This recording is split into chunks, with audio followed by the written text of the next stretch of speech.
예수는 믿는데 능력이 없어서라는 제목으로 하나님 말씀 증거하도록 하겠습니다. 3차 전도 여행의 키워드는 양육입니다.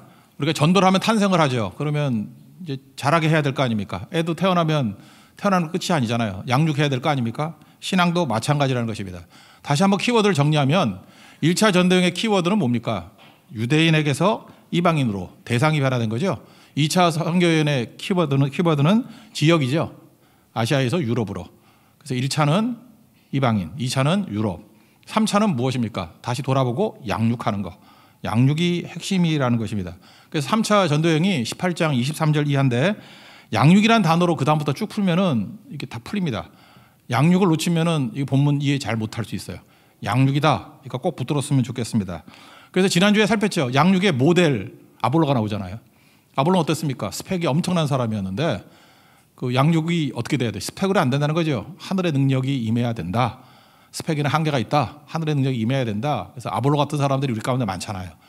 그러면 거기서 만족하면 안 되고 하늘의 은혜 받아야 된다. 이걸 말해주고 있다는 것입니다. 어떤 목사님 얘기를 했죠. 되게 똑똑하고 탁월한 목사님이 청년 시절에 기도하는데 오 미지의 신이시여 이따위로 하면 안 된다는 거죠. 심생 권사님이 패면서 총각 은혜 받아야 돼. 이게 핵심이죠. 총각만 그런 게 아니라 처녀도 그렇고 우리 할머니 할아버지도 다 마찬가지입니다. 한 대 맞아가면서 은혜 받아야 돼. 이게 양육입니다. 양육. 그러니까 은혜 깊은 자리로 나아가야 된다는 것입니다. 오늘 그 다음에 이제 사도 바울이 19장부터 이제 나오는 얘기인데 뭐 거의 같은 얘기일 수도 있는데 성령 받아야 된다는 거예요. 양육이 뭐냐? 성령 받는 데까지 가는 게 양육의 목적이지 그거 아니면은 아무것도 아니다 그런 얘기죠. 그래서 두 번째 스토리가 나오는데 지금 바울이 아볼로 없을 때 에베소에 갔습니다. 에베소에 갔더니 제자들이란 것은 여기 그냥 믿는 사람을 제자라 부르는 거예요. 12명이라 그랬죠. 실제로 보니까 12명 소그룹이죠. 거기서 이렇게 교제를 나누다 보니까 뭔가 이상해요. 그런 거 있죠. 이게 영적으로 이상한 게 있다고 뭐가 좀 빠진 거가 있는 것 같아요. 나사 빠진 것 같고 좀 뭐가 2% 부족해. 그래서 궁금해서 물은 게 아니라 이상해서 물은 거예요. 너 믿는 것 같은데 믿을 때 성령 받았느냐. 그랬더니 뭐라 그럽니까? 그런 거 듣지도 못했다고. 그러니까 문제죠. 우리 가운데도 그럴 수 있죠. 여기 믿는 사람들 다 믿잖아요. 믿는데 믿을 때 성령 받았느냐? 그러면 나 잘 모르겠는데 그게 뭐지? 그러면 이게 문제가 있다는 것입니다. 양육은 뭐예요? 성령 받는 데까지 나아가야 된다. 그걸 말해주고 있다는 것입니다. 1절과 2절 그 내용입니다. 읽어봅시다. 시작. 아볼로가 고린도에 있을 때 바울이 윗지방으로 다녀 에베소에 와서 어떤 제자들을 만나 이르되 너희가 믿을 때 성령을 받았느냐? 이르되 아니라 우리는 성령이 계심도 듣지 못하였노라. 그래서 양육이 뭐예요? 성장이 뭐예요? 성령을 아는 데까지 가는 거, 성령 받는 데까지 가는 거. 이걸 이제 성령 세례라 그러거든요. 그리고 약간은 그 브리스길라 아굴라 부부가 아볼로 접했을 때하고 좀 비슷한 것 같죠. 은혜 받아야 된다, 성령 받아야 된다. 제가 볼 때 뭐 한 90% 비슷한 것 같습니다. 그죠? 어쨌든 은혜도 받아야 되고 성령도 받아야 된다. 이게 되게 중요한 거죠. 만약에 우리가 성령의 세례를 받지 않으면 어떤 일이 벌어집니까? 기독교가 이론에 불과해요. 능력이 아니면. 그래서 예수를 믿는 거를 이론으로 믿는 사람이 있어요. 이론으로 빠삭해요. 설명을 할 수 있는데 아무런 능력도 발휘하지 못한다고요. 그러니까 성령 세례, 성령의 능력은 누구에게 임합니까? 믿는 자에게 임하는 거예요. 그러니까 믿을 때 성령 받았냐 그러잖아요. 믿는 자에게 임하는 게 성령이라고요. 그러니까 이걸 구분을 좀 한다 그러면 우리가 어떻게 구원받죠? 영접하면 구원받죠. 예수님을 나의 구주로 영접하면 구원받죠. 요한복음 1장 12절 보니까 영접하는 자, 그 이름 믿는 자들은 하나님의 자녀가 되는 권세를 주셨다. 그러니까 예수님을 나의 구주로 영접하면 구원받는 거죠. 요한복음 3장 16절 보니까 하나님이 세상을 이처럼 사랑하사 독생자를 줬단 말이에요. 근데 그 독생자 예수님을 믿으면 멸망치 않고 영생을 얻는다. 그러니까 예수님 믿으면 영생 얻는 거죠. 요한계시록 3장 20절 보니까 내가 문 밖에 서서 두드리노니 예수님이거든요. 그죠? 내 음성을 듣고 문을 열면 내가 그에게 들어가 먹고 마시고 뭐 즐긴다. 이런 말씀이 나오지 않습니까? 영접이에요, 영접. 영접하면 구원받는다. 그래서 예수님 믿으시죠? 제가 보니까 구원을 받은 것 같아요. 그죠? 그래서 구원은 신분의 변화. 그러니까 천국 시민권이 된 어느 거죠? 종에서 아들로. 그리고 진노의 자녀에서 의의 자녀로. 뭐 그런 거죠. 물이 포도주로 변화되고. 뭐 질적인 변화예요. 하나님의 유혹을 받고. 다 좋다고. 예수 믿어 여기까지 와요. 근데 여기서 그치는 것 같지 않아요. 그 다음 뭐예요? 이 땅을 살아갈 때 무력하게 살지 말라는 거죠. 성령 받아야 된다고요. 성령 세례를 받아야 수준의 변화가 일어나는 거예요. 수준의 변화. 그러니까 뭐죠? 가능성에서 능력으로 변화가 되는 거죠. 여보세요. 지금 복음서에 보면 예수님의 제자들 예수님 믿었죠? 믿었으니까 제자 됐고 그다음에 뭐 예수님의 이름으로 귀신도 쫓아내고 뭐 이적도 행하고 그러잖아요. 자기들도 안 믿은 거 아니잖아요. 근데 뭔가 능력이 없죠. 그러니까 예수님이 승천하시기 직전에 누가복음 24장 49절에 보니까 위로부터 능력이 잎이 울 때까지 이성 떠나지 마라. 그러니까 그냥 파송 안 하잖아요. 그러니까 성령의 능력이 필요하다는 거 아니에요. 위로부터의 능력이 뭐예요? 성령의 능력 아니에요. 오순절의 성령의 능력. 그때까지 떠나지 말라. 그러니까 구원과 또 다른 그 능력은 좀 같이 올 수도 있고 따로 올 수도 있는 거죠. 그게 꼭 필요하다는 거 아닙니까? 사도행전 1장 8절 전체 그림 아니에요. 오직 성령이 너에게 임하시면 권능을 받고. 그러니까 능력 안 받으면 권능이, 성령 없으면 권능도 없다, 그런 얘기하고 같은 얘기 아닙니까? 그러니까 우리 가운데 나는 믿긴 믿는데 이렇게 능력이 없지? 성령 받아야 된다니까요. 성령 세례를 받아야 된다고. 그래서 이 매갈이 없는 사람들에게 성령 세례가 필요하다. 네가 아는 게 뭐냐 그랬더니 요한의 세례만 한대요. 그러니까 이론이죠. 예수님 믿고 회개하고 뭐 이런 거. 능력이 없잖아요. 부족하다는 거죠. 그러니까 양육의 핵심은 뭐예요? 믿는 자들에게 성령의 능력까지 임하게 만드는 거. 거기까지 가야 된다는 것입니다. 저도 양육자 아닙니까? 그럼 우리 교회 성도들도 어떻게 해야 돼요? 믿었죠. 구원 받았어요. 그다음에 권능의 자리까지 가게 만드는 거. 그러니까 성령 받아야 된다. 이게 양육이라고요. 은혜 받게 만드는 것도 양육이고 성령 받는 것도 양육이고, 양육은 그렇게 하는 거라고. 우리 그 리더나 간사들 양육하지 않습니까? 뭐로 양육해요? 성령 받는 데까지 가야죠. 뭐 자기도 못 받았다 그러면 그거 때려쳐야지, 그죠? 그런 거 아닙니까? 나도 뭔지도 모르는데요. 그러면 그 아볼로 같은 수준이지. 그러니까 받아야 되죠. 성령 받아야 된다고. 3절부터 5절까지 한번 읽어봅시다. 시작. 바울이 이르되 그러면 너희가 무슨 세례를 받았느냐? 대답하되 요한의 세례니라. 바울이 이르되 요한이 회개의 세례를 베풀며 백성에게 말하되 내 뒤에 오시는 이를 믿으라 하였으니 이는 곧 예수라 하거늘 그들이 듣고 주 예수의 이름으로 세례를 받으니. 세례 요한이 복음서에 그런 얘기를 했잖아요. 나는 너희들에게 물로 세례를 주지만 내 뒤에 오시는 분은 성령으로 세례를 준다고. 바로 이 얘기예요. 예수 이름으로 받는 세례가 물 세례 플러스 성령 세례라고. 능력의 세례, 그죠? 불 세례 이런 거 받아야 된다, 이런 거죠. 그럼 뒤집어 놓고 얘기하면 여러분 가운데도 이 성령 세례를 받지 못하고 성령의 능력을 받지 못하면 어떤 일이 벌어지느냐? 예수는 믿죠. 믿는데 뭐가 터지지가 않아. 그래서 꼭 보면 신뢰가 되니까 말은 안 하지만 불발탄이야.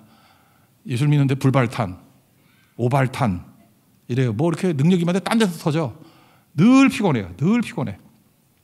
그래서 예수를 믿으니까 기도하죠. 그러니까 철학 기도도 나오고 하는데 자기 기도 소리에 졸아. 자기 기도 소리를 이렇게 하다 보면 예수님 주여 딱 자장가 같이 들려. 제일 웃긴 게 뭐냐? 자기 기도 소리에 조는 사람이야. 그 기도 소리에 졸아. 그리고 찬송을 못 불러요. 찬송을 다 믿는 사람들이에요. 오랫동안 믿어. 3대 믿고 4대 믿었어요. 근데 성령을 못 받으니까 찬송 5절을 못 부른다니까. 그래서 어떤 놈이 5절 만들었어. 그래서 막 신경질내잖아. 그리고 목사님들도 그런 교인들은요, 이게 찬송가 중에 3절 된 것만 골라서 불러. 그리고 뭐 이천지가 뭐 이런 거 1절 뭐 이런 거 부르고, 뭐 2절 된 거, 그죠? 눈을 들어 하늘 보니 뭐 이런 거 2절 되는 거 맨날 보면 그런 것만 불러. 제가 고등학교 때 우리 채플 드릴 때 맨날 그런 거 불렀어. 2절짜리, 1절짜리. 그리고 그런 경험 해보셨습니까? 딴 교회에서 뭐 좀 성계셨던 분들 맨날 1절과 4절 부릅시다 이러는 교회. 성령 능력 없는 교회 그런 거, 그죠? 4절을 시간이 없어 그런 게 아니에요. 4절을 부를 힘이 없어요. 찬송도 못 불러. 그러니까 믿긴 믿는다니까. 믿는데 뭐라 그래야 되나? 겨우겨우 믿어요. 겨우겨우. 그리고 이런 거 있잖아요. 그 대화를 나눠보면은 관심이 성교에 없어요. 성교는 뭐예요? 영혼 살리는 거 아니에요. 영혼에 대한 관심이 전혀 없습니다. 그냥 뭐 사회 구조에 대한 관심이 많고 뭐 정치 관심 되게 많아. 뭐였다 그러면 정치 얘기하고 뭐 아파트값 뭐 경제 얘기 뭐 금리 얘기 학군 얘기 뭐 맨날 그런 거예요. 그죠? 그런 거. 뭐 어떻게 하면 건강한가 하면서, 그죠? 뭐 뒤로 걷기 박수로 뭐 몇 번 치기 맨날 이런 걸 하고 교회에서. 진짜 그런다니까. 웃을 일이 아니에요. 진짜 교회에서 건강 세미나 더 많이 해요. 그래서 오래오래 살겠다고. 영혼에 관심이 하나도 없다라는 것입니다. 그리고 또 뭐라 그런지 알아요? 뭐 대놓고 얘기하는 사람도 있어. 나는 교회 커지는 거 원하지 않는데 이 사이즈가 딱 좋대. 안주형 그런 거죠. 편안하다. 그러니까 성령의 능력이 없는 거예요. 눈물도 없어요. 눈물이 없어요. 그냥 눈물이 왜 마르고. 그러니까 늘 불안하죠. 믿긴 믿는데 늘 불안하고 두려움이 있다는 것입니다. 한마디로 얘기해서 겨우겨우 신앙생활을 해요. 내가 주인이에요. 이성적이고 상식적이고 그 루틴을 벗어나지 않아요. 그냥 루틴대로 그대로. 그러니까 반복이지. 뭐 간신히 구원은 받겠죠. 근데 그 뭔가 받아야 돼요. 이거 양육 여기까지 가면 더 가야 돼요. 성령 받아야 된다고. 존 웨슬리가 그랬잖아요. 이 사람도 예수 잘 믿었어요. 그러니까 뭐 목사까지 되잖아.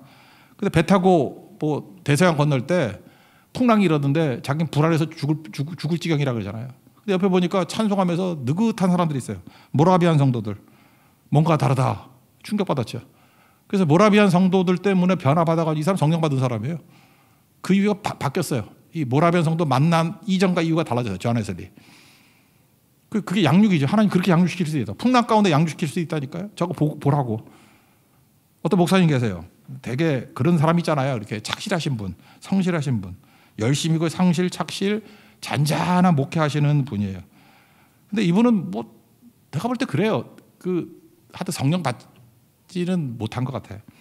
근데 이게 연합회 같은 데 가가지고 어떤 목사님 설교를 들었대. 이분 얘기해요. 어떤 목사님 들었대. 표현이 그래요. 자기에게 없는 것이 있더래. 뭐 자기가 없는 것이 있더래. 내가 속으로 그랬지. 그게 불이지 뭐냐. 예, 그게 영적 권세지. 그 영권이라 그래. 영권, 스피리추얼 파워. 설교 들어봐요. 설교 들어보면 여러분도 아시잖아요. 성도들이니까 뭔가 짜임새는 다 있어. 뭐 그럴듯해. 뭐 내용도 좋고 뭐 요즘에 인터넷 뒤집으면 뭐 스토리야 다 나오지 뭐 이렇게. 뭐 엉기석이 섞어놨는데 힘이 없어. 불이 없고 뭔가 이렇게 변화가 없어요. 그 뭐예요? 자기에게 없는 게 그분에게 있더래. 뭐 다 아는 얘기 같은데 뜨거워지고 변화가 되고 회개가 나오고 사모하는 마음이 생기고 불이 임하는 거예요. 불이. 이분이 충격받고요. 갈급한 가운데 자기 자신이 너무 비참하더래. 그래서 하나님 앞에 간절히 구했더니 스토리 생략. 어쨌든 기름 부음 받았어요. 이전과 이후에 사역이 완전히 달라졌어요. 완전히. 진짜요. 완전히 뒤집어 버렸어요. 바로 뭐예요? 너무 오랫동안 불 없이 일한 거예요. 성령의 기름 부음 없이 일했다라는 것입니다. 그러니까 다 맞는 얘기 하는데 터지는 게 없어요. 여기저기 터져야죠. 꿰지고 변화되고 죽게 나와야죠. 왜? 불이 없기 때문에 그런 일이 벌어진다는 것입니다. 어떤 원로 목사님 말씀인데 목사님들끼리만 하는 또 농담들이 있잖아요. 농담인지 뭔지 그러냐. 목사에게 하는 최고 욕이 뭐냐 그러더라고요. 그냥 궁금하잖아. 목사가 무슨 욕을 하나 그랬더니 목사끼리도 할 수 있는 욕이 있대. 그 원로 목사님 얘기가. 연세가 드시니까 뭐 별의별 소리 다 해. 너무 욕하고 싶으면 그렇게 욕하래. 너 성령 없이 설교해라 그러래. 한마디 더 너 성령 없이 목회해라 그러래. 그게 최고 저주래. 생각하니까 아찔하죠. 성령 없이 설교하면 어떤 일이 벌어지는지 알아요? 설교할 때 이렇게 빌빌대고 올라오는 사람들 있죠. 그게 성령 없어도 그래요. 성령 없이 설교하면 죽을 맛이에요. 죽을 맛. 비참하고 강단이 두려워요. 할 말도 없고 부들부들 떨고 이렇게 원고 붙들고 읽다가 끝나요. 그 왜 그런지 알아요? 성령 없으면 그렇다고. 그러니까 성령 없이 설교하라. 성령 없이 목회하라. 죽으란 얘기지. 뒤집어서.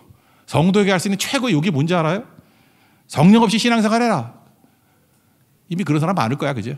성령 없이 신앙생활해라. 그러면 정말 힘들 거라고. 예배도 고역이고 그죠? 예배도 참 힘들 거고 왜 이렇게 예배가 길어? 그럴 수 있고 기도도 그죠? 오늘 또 기도 좀 웬일이지 오래 하네? 이렇게 오래 기도하면은 아이고 언제 끝나나 그러고 딴 생각하고 휴대폰 뒤지고 있고 다 힘들겠죠. 그죠? 말씀 듣기도 힘들고 찬양도 힘들고 우리가 또 반복 되게 많이 하잖아. 오늘 안 했지만 그죠? 뭐 계속 반복하고 하면은 이거 언제 끝나나? 그죠? 이게 맨날 리핏 도돌이표 무한 반복. 맨날 손은 왜 드나? 그래서 안 들었어요 오늘. 손은 왜 드나? 이따 들 거야. 손은 왜 드나 하고. 그러니까 신앙생활이 고역이라는 것이다. 고역. 그러니까 성령 받아야 된다는 거예요. 누구나 다 사역자나 성도나 성령 받으면요 신앙생활이 쉬워지고요 강력해지고 재밌어집니다. 행복해집니다. 그러니까 신앙이 재미가 없는 거지. 재미를 딴 데 찾아요. 참 불쌍한 거예요. 신앙생활이 제일 재밌거든요. 근데 이게 제일 재미지 않으면 일단은 여러분들 문제가 있는 거예요. 문제라기보다도 불행한 거예요. 여기는 억지로 그냥 구원받기 위해서 간신히 예배드리고 재미는 딴 데 가서 보고 그리고 신앙생활이 행복하거든요. 여기서 행복을 못 느끼면 도대체 어디 가서 행복을 느낄지 모르겠어. 신앙생활이 행복인데 예배가 행복인데 재미 행복이 다 있거든요. 성령 못 받았기 때문에 그래요. 성령 받으면 이런 일이 벌어진다는 것입니다. 그럼 이제 문제는 저 같은 사역자 양육하는 사람에게 문제는 뭐냐? 그 성령을 어떻게 하면 받을 수 있느냐 이게 중요한 거 아니에요. 아무리 연구해도 모르겠어요. 성경이 없어요. 그게 성령 어떻게 받아야 되는지 없어요. 밴딩 머신 같이 뭐 버튼 누르면 자동 판매 같이 누르면 나오는 게 아니잖아요. 성령이 인격이시니까. 그러니까 그냥 지금같이 이렇게 예배 드리고 사모하는 길밖에 없는 것 같아. 그래서 구하는 게 뭐냐 하면 이런 거예요. 크게 보면 오순절에 열흘 동안 기도했죠. 근데 이때는 성령을 구한 것도 아니야. 그냥 모여서 기도만 했는데 성령께서 알아서 오셔서 임재하신 거죠. 그런 거죠. 뭐 불의 혀같이 갈라지는 것이 뭐 하늘로부터 강한 바람 같은 것이 임했다고. 그러니까 그냥 예배 드리다가 기도하다가 임할 때가 있어요. 그리고 또 하나 누가복음 11장 같은 데 보면은 구하라 그랬어요. 구하라. 구하라 그러면 주실 것이, 찾으라 뭐 찾을 것이, 문을 두드려 열릴 것이다. 그리고 쭉 나가면 뭐라고 설명합니까? 누가복음 11장 13절 보니까 너희가 악할지라도 좋은 것을 자식에게 줄 알거든. 하물며 너희 하늘에 계시 아버지께서 구하는 자에게, 마태복음에는 그저 좋은 것이지만 여기 뭐라 돼요? 성령을 주시지 않겠느냐 그랬다고. 그러니까 여러분 기도할 때마다 성령 주십시오. 성령 충만함을 주십시오. 성령의 세례를 주십시오. 기도하면 주시는 것 같아요. 근데 기도한다고 100% 주는 건 같지는 않고 구하래요. 아버지께 구하면 주신대요. 그죠? 이건 인격이기 때문에 구한다고 다 주는 건 아닌 것 같아. 저도 수없이 구해봤는데 다 주시는 것 같지는 않아요. 근데 어느 순간 임해요, 다. 그러니까 기도하라고요, 기도. 또 하나는 고넬료 같은 케이스, 우리 앞에 살폈잖아요. 가족들 모아놓고 말씀 듣는 가운데 임했다고. 사도행전 10장 44절 보니까 베드로가 이 말을 할 때 성령이 말씀 듣는 모든 사람에게 내려오시니, 지금까지 이렇게 설교 주간에 말씀 들을 때 성령이 임재할 수 있다고. 어제도 기도 많이 했어요. 오늘도 말씀 듣는 가운데 성령께서 임재하셔서 눈물이 터지고 가슴에 불이 임하고 믿음이 생기고 성령께서 여러분 만져달라고. 그죠? 그럴 일이 있다고요. 그럴 일이. 또 하나는 뭐죠? 안수할 때죠. 바울이 그랬어요. 바울이 사울이 때 막 이렇게 헤매고 안 보이고 할 때 아나니아가 안수하니까 눈에 비늘같이 벗겨지고 성령이 임했다고, 성령 충만했다고 그런 얘기가 나온다고. 안수. 여기도 그런 케이스죠. 그 12명 앉혀놓고 안수했을 때 성령이 임했대요. 읽어볼까요? 6절 7절입니다. 시작. 바울이 그들에게 안수하며 성령이 그들에게 임하심으로 방언도 하고 예언도 하니 모두 12사람쯤 되니라. 성령이 임했다는 증거가 뭐였냐면 방언과 예언이에요. 여러분 방언이 뭐예요? 이렇게 방언 기도일 수도 있고, 뭐 방언을 이렇게 하면 돼요. 뭐 언어가 바뀌었다 그러는 거 아니에요? 언어가 바뀌었다. 방언 기도일 수도 있어요. 그리고 방언 외국어일 수도 있고 다 좋은데 하여튼간에 성령이 지배하면 성령의 언어로 바뀐다는 거 아니에요? 어떻게 바뀌죠?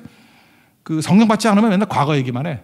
뭐 옛날에 뭐 왕년에 이러는데 성령 받으면 지금 얘기하잖아요. 지금. 성령 받은 사람 치고 지금 얘기 안 하는 사람이 없어. 지금 불얘기, 지금 사역, 지금 해야 될 일, 지금이죠. 지금 내 팔의 일들. 이게 성령 받은 사람은 지금에 관심이 있어요. 지금 성령이 역사하잖아요. 지금 고백이 나오고, 지금 뜨거워져요. 지금 뛰쳐나가고. 그게 바뀌는 거죠. 그리고 들어보면은 언어가 바뀌어요. 언어가. 관심사가 영적인 거에 관심을 갖고 보이니까 본 거 얘기해요. 쭉. 그리고 말이 바뀌어요. 말이 뭐 아까 같이 뭐 뒤로 걷고 박수 치고 뭐 이런 거 안 하고요. 얘기가 달라져요. 영적인 얘기로 달라져 버린다고. 그리고 믿음의 진도가 나가요. 양육이라는 게 성장하는 거 아니에요. 맨날 멈춰 있는 것 같이 보이는데 본인도 알고 다른 사람도 알아요. 저 사람이 지금 믿음이 잘하고 있네. 쭉쭉 성장을 해요. 저 사람이 능력이 생기고 있네. 스피리추얼 파워가 생겼네. 이게 성령이에요. 그러니까 교회 성령은 축복이죠. 선물이죠. 성령 받아야만 성장이 있고 강력해질 수 있고 뭔가 이렇게 변화가 된다라는 것입니다. 오늘 이 말씀이 뭐냐 하면 이거예요. 우리 교회에 주님께서 원하시는 내용이거든요. 성령 받으라는 것입니다. 여러분 예배드리고 기도하고 구하십시오. 그리고 성령을 사모하십시오. 반드시 성령 주신다는 거예요. 무시하지 말고. 거기까지 가는 게 양육이라는 거예요. 모든 성도들이 성령 충만하고 성령 세례 받는 은혜의 축복이 있기를 기원합니다.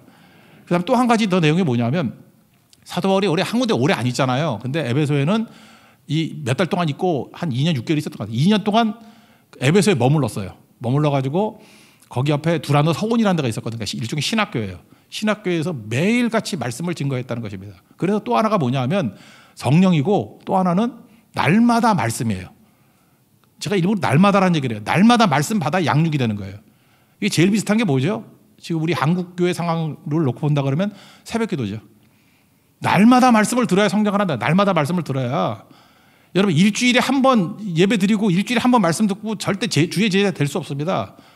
지금 여기서 짧은 시간에 엄청난 능력이 나타났던 이유가 뭐냐면 두란노 서울에서 날마다 강론했고 날마다 말씀 들었을 때 변화가 나타났다는 거예요. 여러분 날마다 말씀 듣는 그런 일들이 나타나야 된다라는 것입니다. 여기 보니까 사도 바울이 처음부터 그랬던 거 아니에요. 석 달 동안에 회당에 들어가서 말씀 증거했습니다. 회당에 들어가서 말씀 증거했던 이유가 뭘까요? 그 동족에 대한 사랑하는 마음이 있기 때문에. 그래서 로마서 9장 1절부터 3절까지 보면은 내게 큰 근심이 있고 그 다음에 그치지 않는 고통이 있다. 그게 뭐냐면 동족에 대한 마음. 동족들, 유대인들 구원받기를 원한다. 근데 3개월 동안 했더니 뭐 말 안 듣고 삐딱하게 나간다고. 그래서 그 회당을 떠나요. 이제 비로소. 회당을 떠나서 두란노 서원이라는 곳에서 날마다 강론하게 될 때 거기서 듣고 사람들이 변화가 된다. 그래서 양육은 뭐로 받아야 되느냐?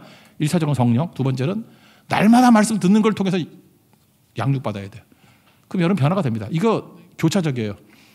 말씀이 폭탄이라 그러면 오발탄, 불발탄 되잖아요. 성령이 임하면 터져요. 불이에요, 불. 불이 먼저 임할 수도 있어요. 불이 임한 곳에 막 폭탄 집어넣으면 막 터지죠. 이건 순서에 관계없어요. 내가 볼 때 뭐 다 그게 그거 같아. 하나님 말씀이 강력하게 임했을 때 불이 임하면 막 터지듯이 또 불이 임했을 때 말씀이 계속 공급이 되면 계속 터져요. 그래서 불과 폭탄이에요. 말씀과 성령은 같이 가는 거예요. 이게 양육입니다. 양육. 여러분 양육의 끝은 뭐예요? 그리스도의 장성한 분량까지 자라나는 거죠.